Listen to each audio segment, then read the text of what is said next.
Muito obrigado, Sr. Presidente. Eu prometo que serei mais breve,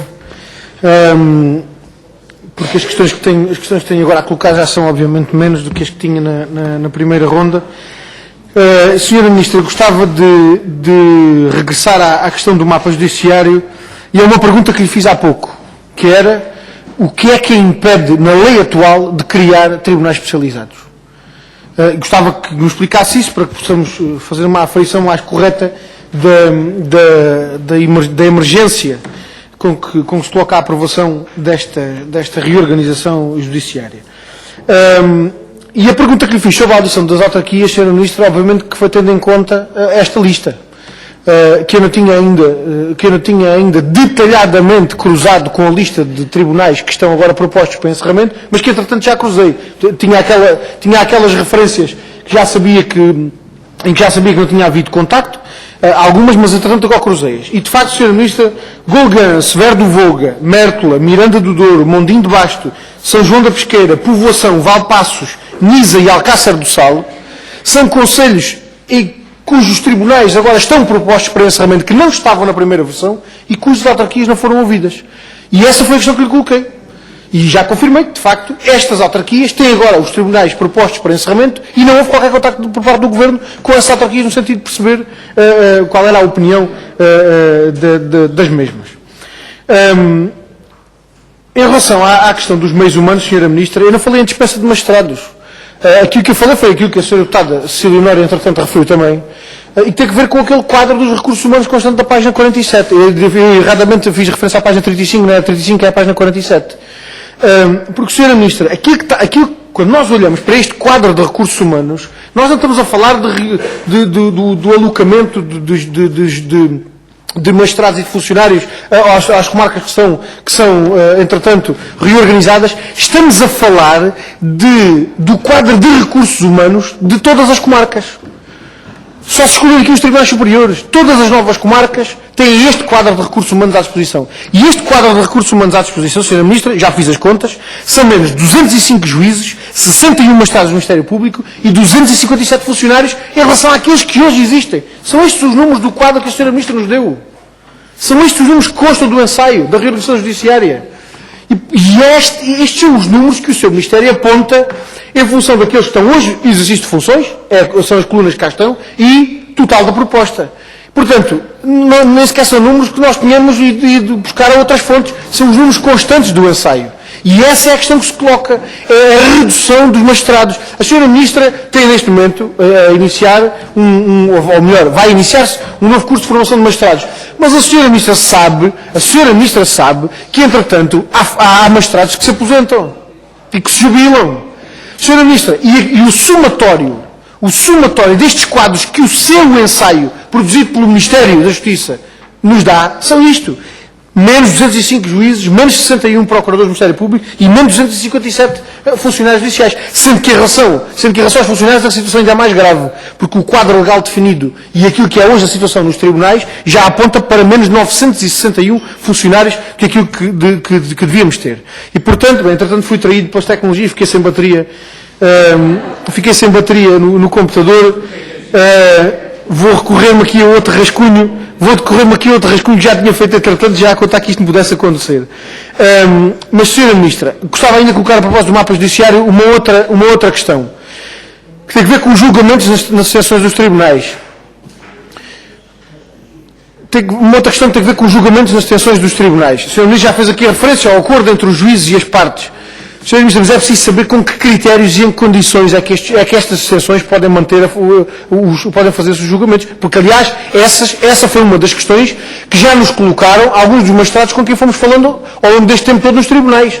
Em que condições e com que critérios? Isto é discricionário, portanto, havendo um entendimento discricionário entre os juízes e as partes, ou há critérios objetivos que permitem que os julgamentos sejam feitos nas detenções.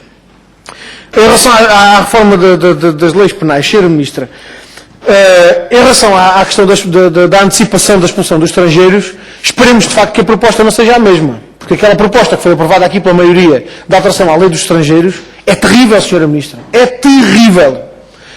Eu limitei-me a colocar 2 ou 3 perguntas, à maioria em relação às quais não obtive resposta, mas que, entretanto, agora coloco à Sra. Ministra, pode ser que a Sra. Ministra me consiga dar resposta.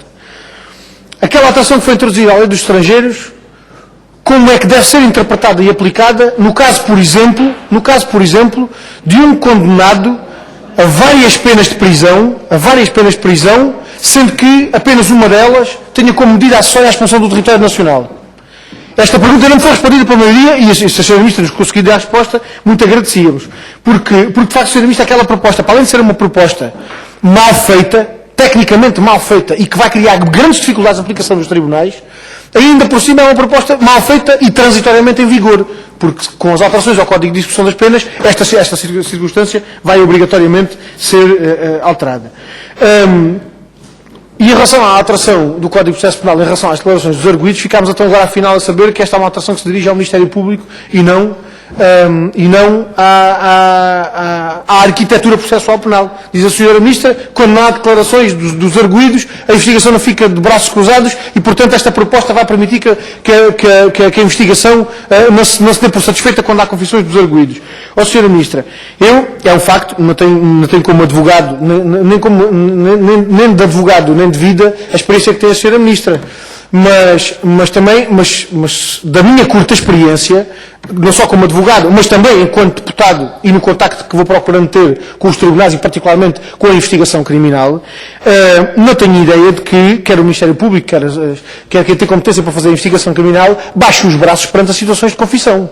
Aliás, precisamente por isso é que eu tinha dito na minha primeira intervenção que uma acusação cuja comprovação ou sucesso dependa das declarações de um arguido no sede de inquérito é uma acusação muitíssimo frágil. Agora, aquilo que eu sei de experiência feita é que o Ministério Público e nomeadamente a Polícia Judiciária, muitas vezes acabam por ter que ficar com os braços mais para baixo com o peso das dificuldades que lhes são colocadas. Sra. Ministra, com a realização de perícias, com a falta de peritos e técnicos, com a falta de meios com que muitas vezes se confrontam, com os prazos muitas vezes enormíssimos e dilatadíssimos no tempo, com que conseguem obter determinadas informações. Se formos para a cooperação judiciária internacional, então, são dificuldades que fazem muitas vezes baixar os braços.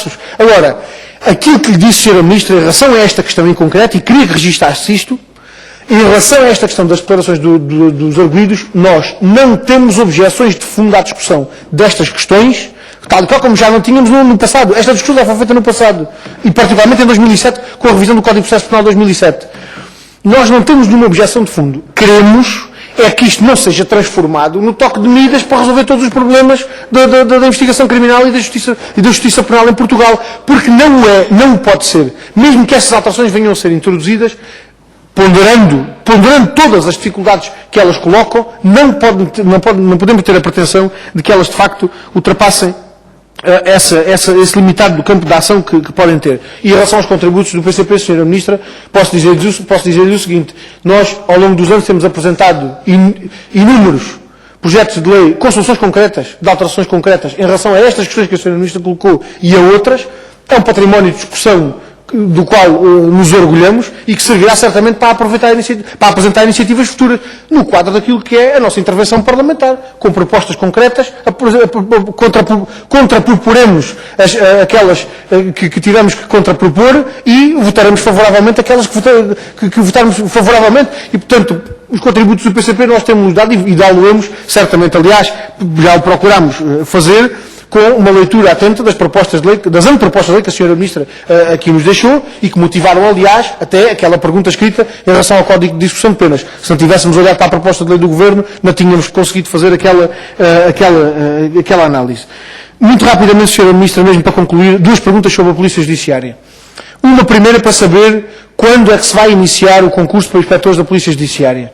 Já houve um anúncio de que ele se iniciaria em maio, que iria iniciar-se em maio, entretanto já vamos a meio de junho e ainda não se iniciou. Gostava que nos pudesse dar uma resposta em relação a esta questão, porque as necessidades da Polícia Judiciária também a isso obrigam. E uma outra pergunta ainda em relação à Polícia Judiciária, mas em relação ao pessoal operário. Em relação ao pessoal operário, e gostava que a Sra. Ministra tomasse mesmo boa nota desta segunda questão em relação à Polícia Judiciária, em relação ao pessoal da Polícia Judiciária, porque tem que ver com uma situação que tem que ver com a falta de pagamento de um suplemento mensal de 60 euros a cerca de 179 funcionários. 179 funcionários que, aliás, ganham salários muito baixos mesmo, abaixo da média nacional. E é uma situação, como a senhora Ministra sabe, em relação à qual já há até acordos do Supremo Tribunal Administrativo e foi-nos dada uma informação de que a situação não tinha resolução. Gostava de saber, senhora Ministra, se entretanto já foram ou não resolvidas essas situações, se já foi pago ou não esse suplemento que não foi indevidamente, ou melhor, que indevidamente não foi pago, e se não o tendo sido, se há alguma perspectiva de que venha a acontecer.